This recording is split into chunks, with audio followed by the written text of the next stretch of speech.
राधे उन्मत्त हो राधे जाओगे। राधे राधे। बहुत जल्दी आपके सारे के सारे करण भगवदाकार होने लगेंगे यदि आप ब्रह्मचर्य का पालन करेंगे। शरीर स्वस्थ, हल्का, मन प्रसन्न, नींद आदि पर विजय, कितने गुण ही गुण। और ब्रह्मचर्यहीन आलस्य, प्रमाद, भोगों का चिंतन, मन का डिप्रेशन में पहुंचना, कमर में दर्द, टांगों में दर्द, सर में दर्द, घबराहट होना, बिना किसी कारण के मन भयभीत हो रहा है, भोजन अपच हो रहा है, बिना किसी प्रक्रिया के वीरनाश हो रहा है, बिना किसी प्रक्रिया के। काहे को मृत्यु स्वयं स्वीकार कर रहे हो, ये मृत्यु है। चाहे भगवान दत्तात्रेय जी बोल रहे हैं या भगवान कपिल देव जी बोल रहे हो, जब उपासक को संबोधन करते हैं भगवत प्राप्ति के लिए तो कहते हैं कि इस भोग वृत्ति को साक्षात मृत्यु रूप देखो, ये मृत्यु है तुम्हारी। जब शरीर राग त्यागना है तो तुम शरीर से भोग भोगोगे तो आसक्ति शरीर की पुष्ट होगी, आसक्ति भोग सुख की पुष्ट होगी, है नहीं। कितने दिन शरीर रहेगा, कितने दिन भोग रहेंगे। विचारवान बनो, ब्रह्मचर्यम चरंती, ब्रह्मचर्य का पालन करो। उपासक जो ब्रह्मचारी होता है उसका खिला हुआ चेहरा रहता है, जैसे कमल खिला हुआ, बिना किसी कारण के उसकी मुख मुद्रा में प्रसन्नता होती है। जो ब्रह्मचर्यहीन होता है बुझा हुआ चेहरा होता है, तेजहीन, बिना किसी कारण के वो शोकग्रस्त लगता है। बैठा है आपको लग रहा है शांत है, राधे लेकिन आप राधे चेहरे को राधे देखो, वो एक शोकग्रस्त है, कुम्हलाया हुआ चेहरा, अशांत चेहरा, मुख प्रसन्न, तन तेज विराजा। यह है ब्रह्मचर्यम चरंती, भगवत आराधन संपन्न उपासक का। जैसे आग में पैर रखते हुए कोई चले तो कैसे चलेगा, ऐसे ही ब्रह्मचारी की पहचान है। इतनी स्फूर्ति उसके अंदर होती, जैसे आग में चलने वाला पूरा पैर नहीं रख पाएगा, अगला कदम रख देगा क्योंकि ताप लग रहा है, ऐसे उसकी स्फूर्ति होती पैरों में। उसकी आंखें एकाग्र रहती है, चंचलता इधर उधर या बार बार झपकना ये विषयी पुरुष का लक्षण है। बार बार पलक झपकना ये विषयी पुरुष का लक्षण है। इधर उधर ताक झांक, चंचलता, ऐसा बैठे तिनका तोड़ रहा है, पैर हिला, ये सब विषयी पुरुष के लक्षण है। ये तो बिल्कुल साधारण स्पष्ट दिखाई देता है आदमी विषयी है या ब्रह्मचारी है, एक सेकंड में लक्षण होते हैं। आपको जब भगवत मार्ग का अवसर मिला है तो गृहस्थ हो, संतान हो गई, ब्रह्मचर्य से रहो। नहीं चाहिए संतान, भ्रूण हत्या, गर्भ हत्या जैसे महापाप करने की क्या जरूरत है। उसी वीर से संतान उत्पन्न होती है जिसको आप नष्ट कर रहे हो, जिसको आप ऐसे पानी में बहा रहे हो, व्यर्थ फेंक रहे हो, तो उसको भ्रूण हत्या का पाप लग रहा है, तो तुमको पुण्य लग रहा है, वीरपात कर रहे हो तुम्हें भी वही हत्या लग रही है, क्योंकि उसमें वही जीवात्मा है जो मां के गर्भ में जाके बालक रूप धारण कर लेती है, उसको तुम नष्ट कर रहे हो। और बुद्धि भ्रष्ट हो गई है, समझ में नहीं आता, व्यर्थ में वीरपात करते हो, व्यर्थ में। तुम्हारा भजन बनेगा, तुम अध्यात्म के योगी बनोगे। राधे राधे राधे राधे। होश में हो जाओ, ये मन के दुलार को बंद करो। जब तक इच्छा ही नहीं भगवत प्राप्ति की तो फिर तुम कैसे भगवत प्राप्ति कर पाओगे। भगवत प्राप्ति की इच्छा कैसे होगी जब तुम्हारी इस तरह से निंदनीय वृत्तियां हैं। इंद्रियों को दुलार कर रहे हो, मन को दुलार कर रहे हो, भगवत प्राप्ति चाहते हो, आचरण नीच और चाहते हो उच्च पदवी। सावधान हो जाओ। यदि क्षंतो ब्रह्मचर्यम चरंत, ब्रह्मचर्य बहुत बहुत आवश्यक है, सबके लिए आवश्यक है, स्त्री पुरुष सबके लिए आवश्यक है। आप उसको केवल भगवत प्राप्ति से ही मत समझिए। अरे जीना है तो ब्रह्मचर्य की आवश्यकता है, स्वस्थता की आवश्यकता है, प्रसन्नता की आवश्यकता नहीं। मरा हुआ जीवन, रोज सुबह शाम निकल रही, रोज जीवन जा रहा, किस काम का जीवन, गया गई।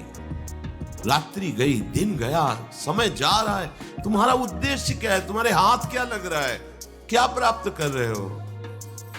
विचार ही नहीं रह गए, विवेक ही नहीं रहे, पशुवत बस ऊपर चमड़ी में सुंदरता का लेप करके और मलमूत्रों के भांड में प्रियता करके पूरा जन्म नष्ट कर देना। कैसी धिक्कारमयी बुद्धि हमारी है। जहां हमें मुक्त होना चाहिए वहां मांग क्या रहे। कोई बिरला ही मुक्त होना चाहता है, वो बिरला वही होता है वीतरागाहा, जिसका राग नष्ट हो गया है, वो वैराग्यवान चाह करता है भगवत प्राप्ति की। जो भगवत प्राप्ति की इच्छा रखता है और ब्रह्मचर्य का पालन करता है, उसकी इंद्रियां शांत हो जाती है। सिद्धांत समझो। खूब भगवत भजन करो, चाहे गृहस्थ हो चाहे राधे राधे राधे राधे। की आवश्यकता है तो ब्रह्मचर्य नष्ट करो, नहीं तो गृहस्थ में भी ब्रह्मचर्य रहा जा सकता है। हर समय थोड़ी तुम्हारे अंदर विकार रहता है। बहुत सात्विक गृहस्थ हमने दर्शन की, बहुत सात्विक। अब तो ऐसा देखना सुनना बोलना खाना पीना हो गया है कि ब्रह्मचर्य तो एक स्वप्न जैसी बात है, कोई इसे धारण ही नहीं करना चाहता। उसका कुपरिणाम सब भोग रहे हैं, सब भोग रहे हैं। नई अवस्था है, पता नहीं चलता है कि इसका जीवन का क्या उद्देश्य है, ये जीवन क्या है, समझ में नहीं आ रहा है। मतलब कोई बाहरी संसारी हो तो चलो, बेचारे को मार्ग नहीं पता है, रोज सत्संग सुनते हैं, उनको ये पता नहीं कि मेरा उद्देश्य क्या है। अभी तक कैसे यही समझ में नहीं आता, उद्देश्य क्या है तुम्हारा। भोग उद्देश्य है तो नाटक क्यों कर रहे हो? जाओ मरो जाके भोगों में। अगर योग उद्देश्य है तो फिर चूक क्यों कर रहे हो? आगे बढ़ो। संपूर्ण इंद्रियां शांत हो जाती है उसकी, जिसके अंदर भगवत प्राप्ति की इच्छा और ब्रह्मचर्य पालन। शब्द याद करो, ये शास्त्र है। यही तो हम चाहते हैं, इंद्रियां शांत हो जाए, यही चाहते हैं हम। भोग नहीं चाहते हम सब। हमारी इंद्रियों में जब वेग आता है तो हम परेशान हो जाते हैं, ये कैसे शांत होंगी? तो पूर्वाभ्यास रहा है, यही रास्ता रहा है कि जब वेग आवे तो इंद्रियों से भोग करो तो शांति मिल जाएगी, ऐसा। और ये उल्टा है, त्यागात शांतिरंतरम। भोग का वेग आए, सह जाओ तो शांत हो जाओ। पर उल्टा बात हमारी बुद्धि सिखाती है कि भोगों को भोगो तो शांति मिल जाएगी। और भगवान कह रहे, जिन्होंने रचना रची इंद्रियों की और भोगों की भी, वो कह रहे त्यागात शांतिरंतरम। तुम उनका त्याग कर दो तो शांति को प्राप्त हो जाओगे। चाहते हम शांति ही है, पर हमारी दुर्दशा है। राधे राधे राधे राधे। शांत बैठा, गंगा की तरंगों में आनंद ले रहा था, उसका मित्र आया। ओ वो कैसे बैठे हो? शांत बैठे। अरे नहीं भाई, कुछ करना चाहिए। वो चुप। बोलो ना, कुछ करना चाहिए। करने से क्या होगा? कुछ करोगे तो पैसा मिलेगा। पैसे से क्या करेंगे?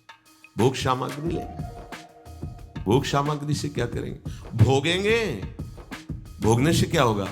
शांत हो जाएंगे। बोले तुम्हारी गलत बात है, भोगों से शांति तो प्राप्त नहीं होती। मैं अभी शांत बैठा हूं और तुम मुझे अशांति की प्रेरणा दे रहे हो कि कुछ करो, धन मिलेगा, उससे भोग मिलेगा और भोग के बाद शांति मिलेगी। ऐसा कभी हो ही नहीं सकता। भोगों के भोगने से अशांति और तृष्णा पैदा होती है। बस ऐसा ही मेरा मित्र मन है, ये सिखाता है, यही सिखाता है। हम शांत बैठना चाहते हैं, ये मुझे अशांति के मार्ग में लेकर शांति दिखा रहा है। संभालो संभालो। सबसे चूक हो सकती है, चूक को संभाल ले वही साधक है। शब्द ही है कि वो साधना कर रहा है, उससे चूक हो सकती है, पर वो चूक पुनरावृत्ति में नहीं आनी चाहिए।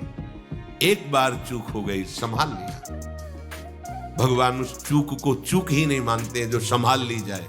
जो बार बार पुनरावृत्ति की जाती है वो अपराध है, वो दंड है, उसको भोगना पड़ेगा। कोई और दंड नहीं देगा। वही क्रिया, वही चेष्टा तुम्हें जला देगी, तुम्हें अशांत कर देगी। एक क्षण की चेष्टा पूरे जीवन भर के लिए तुम्हें जलन पैदा कर सकती। पूरे जीवन एक चेष्टा तुम्हें विमुख कर सकती है, पूरा जीवन बर्बाद कर सकती है। तत्ते पदम संग्रहेण प्रवक्षे। ये समस्त साधनों का आखिरी फल है। राधे राधे जब राधे कोई राधे। भगवत प्राप्ति की इच्छा करके ब्रह्मचर्य, ये बहुत खास बात है, बैठा लीजिए आप सब। ब्रह्मचर्य की अत्यंत आवश्यकता है। बिना ब्रह्मचर्य के अध्यात्म की चढ़ाई पर नहीं चढ़ सकते हैं। आपको परेशानी इसलिए होती कि आप उसी का चिंतन करते हैं। चिंतन छोड़ दीजिए, अभ्यास के द्वारा ऐसा चिंतन कीजिए। ऊपर प्रभु ने वर्णन किया, अभ्यास योग युक्तेन चेतसा नान्यगामिना। अपने चित्त को प्रभु के नाम रूप में लगाइए। भोगों का चिंतन ही ना हो तो कोई परेशानी नहीं भोग त्यागने में। भोग त्यागने में इसलिए परेशानी है कि हमारा भोग चिंतन मुझे चैन से नहीं रहने देता। अंदर से देखिए, कोई भी भोग क्रिया होने के पहले उस भोग में तदात्म होता है और चिंतन होता है। क्रिया बाद में होती है, सब कार्य पहले हो जाता है चिंतन के द्वारा। अब चिंतन के द्वारा उससे जो सुखानुभूति हो रही, अब वो क्रिया में सुखानुभूति प्राप्त करना चाहता, वो है नहीं। फिर क्रिया के बाद फिर चिंतन, फिर क्रिया, फिर चिंतन, दुर्गति को प्राप्त हो जाता है। चिंतन बदल गया, फिर क्रियाओं का कोई महत्व ही नहीं रह गया, भोगों का कोई अस्तित्व ही नहीं रह गया। जिसका अखंड चिंतन चलता है, कोई भी विषय उस पर अपना प्रभाव नहीं डाल सकता। सब इंद्रियां शांत हो जाती हैं। अब उससे प्राप्त हुआ जो आखिरी फल है साधना का, भगवान कह रहे ये आखिरी फल है। पदम संग्रहेण प्रवक्षये, वो उस परम पद में प्रवेश कर जाता है। परम पद में अच्छी तरह से उसका प्रवेश हो जाता है, अर्थात फिर कभी नहीं लौटता है। उसे परम पद कहते हैं। सर्वद्वाराणि संयम्य राधे राधे राधे राधे। मूर्धन्याधायात्मनः प्राण मास्थितो योग धारणम् ओम इत्येकाक्षरं ब्रह्म व्याहरन् मामनुस्मरन् यः प्रयाति त्यजन् देहं स याति परमां गतिम्। श्री भगवान कह रहे, जब वो ब्रह्मचर्य से भगवत प्राप्ति की इच्छा करके चित्त से निरंतर मेरा चिंतन करता है तो इंद्रियां शांत हो जाती हैं। इंद्रियों के संपूर्ण द्वारों को रोक दिया। आंखें खुली हैं या बंद, केवल नाम दिखाई दे रहा है या मंत्र दिखाई दे रहा है, या मंत्र अधिष्ठात्र देवता श्यामा श्याम दिखाई दे रहे हैं। ये आंख बंद करके ध्यान लगाना कमजोरी है, क्योंकि अभी उसे बाहर कुछ और दिख और अंदर कुछ और। इसलिए जब बाहर भीतर एक बात हो जाती है तो आंख खुली रहे तो भी नहीं दिखाई दे रहा और कुछ, वो आंख बंद रहे तो कोई समस्या। खुली और बंद केवल पलकों का भेद है। अंतर के चिंतन का चिंतनीय तत्व उसकी दृष्टि के सामने होता है। इंद्रियों के संपूर्ण द्वारों को रोक लिया, बड़ा कठिन है, देख लो, बहुत कठिन। फिर मन को हृदय में निरुद्ध कर दिया। हृदय के सिवा मन जा ही नहीं, कोई वस्तु व्यक्ति स्थान का कोई चिंतन नहीं, मन अमना। प्राणों को सूक्ष्म करके मस्तक पर चढ़ा लिया, इसे योग धारणा कहते हैं। और फिर समय ओ राधे राधे राधे राधे। ये भगवान का नाम है ओम, ये ब्रह्म स्वरूप है। इसी से वेदों का प्रादुर्भाव हुआ है। वेदों का जनक है प्रणव ओम, आ उमा, इन्हीं से वेदों का प्रादुर्भाव हुआ है। बड़ी महिमा है ओम। एक अक्षर ब्रह्म का मानसिक चिंतन करते हुए माम अनुस्मरण, मेरा स्मरण करते हुए वो जब शरीर छोड़ता है तो सीधे परम गति को प्राप्त होता है। आप घबरा जाएंगे नहीं? घबरा जाएंगे ना ये बात सुन के? समस्त इंद्रियों को रोककर, मन को हृदय में निरुद्ध करके, प्राणों को इतना सूक्ष्म कर लिया है कि ब्रह्मरंध्र में स्थापित कर दिया, और ओम उच्चारण करते ब्रह्मरंध्र फटा, परम गति को प्राप्त। ये है शुद्ध परम योगी की गति। इसलिए महाप्रभु हरिवंश चंद्र जो बिल्कुल सरल बात कह रहे हैं और उसके साथ साक्षी भी दे रहे हैं कि ये मैं ही नहीं कह रहा हूं, ये बड़े बड़े महापुरुष कह रहे हैं। आरती मदन गोपाल की कीजिए, देव ऋषि व्यास सुखदास सब कहत निज, क्यों न बिनु कष्ट, क्यों न बिनु कष्ट रस सिंधु को पीजिए। आरती मदन गोपाल की कीजिए, आरती मदन राधे राधे राधे राधे कीजिए। हरिवंश महाप्रभु फिर बड़ा एक कष्ट का मार्ग है, चूक हो गई तो परम गति नहीं मिलेगी, लेकिन हम तुम्हें हंसते खेलते परम गति का मार्ग बता रहे हैं। हित सजनी जो परम कृपाल, मदन गोपाल को अपने घर का ठाकुर मान लो। पद्मासन लगा के, प्राणों को सूक्ष्म करके, इंद्रियों को निर्विषय करके, मनोनिग्रह करके, प्रणों का चिंतन करते हुए, योग बल से प्राणों को मस्तक पर धारण करके, ब्रह्मरंध्र का भेदन करके परम गति को, वो परम गति बहुत हल्की होगी जो यहां मिलेगा। इस परम गति को प्राप्त महापुरुष भी महारानी जी के निकुंज में झांक भी नहीं सकते, नहीं झांक सकते। बहुत दुर्लभ रस है ये। क्या करो? बिल्कुल, क्यों न बिन कष्ट रस सिंधु को पीजिए। परम गति यही तो है लालजू महाराज, और कौन है? यही परम पद है। वो मेरे में प्रवेश पा जाता है, एकत्व भाव से भगवान में लीन हो गया। जैसे जल की तरंग समुद्र में लीन हो गई, ऐसे वो लीन हो गया। यहां का लीन होना अलग है। बहुत जल्दी आपको बिना किसी कष्ट के परम लाभ मिल जाएगा। ठाकुर सेवा विराजमान कर, मदन गोपाल लाडले लालजू, राधा नाम या राधा वल्लभ रूप, प्रियालाल, जो भी भाव जैसे बन पावे, ठाकुर सेवा विराजमान। इनकी दासता से परम गति तुम्हारे पीछे पड़ी रहेगी। स्वीकार कर लो, स्वीकार कर लो। हम नहीं कह रहे, तस्मात् शास्त्रम प्रमाणम। राधे राधे राधे राधे। बिना मत सेवनम जनाहा, जो सारूप सामीप्य सारिष्ट एकत्वाद मोक्ष परम गति है, वो भगवान देते तो मना कर देते, हमें नहीं चाहिए, बस हमें आपकी सेवा चाहिए।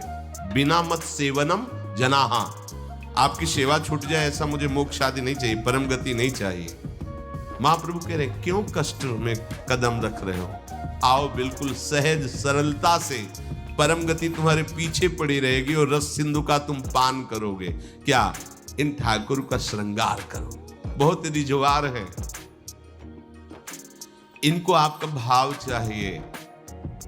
जैसे भी आप हो, कोई शर्त नहीं है कि ये चीज होनी ही चाहिए, नहीं।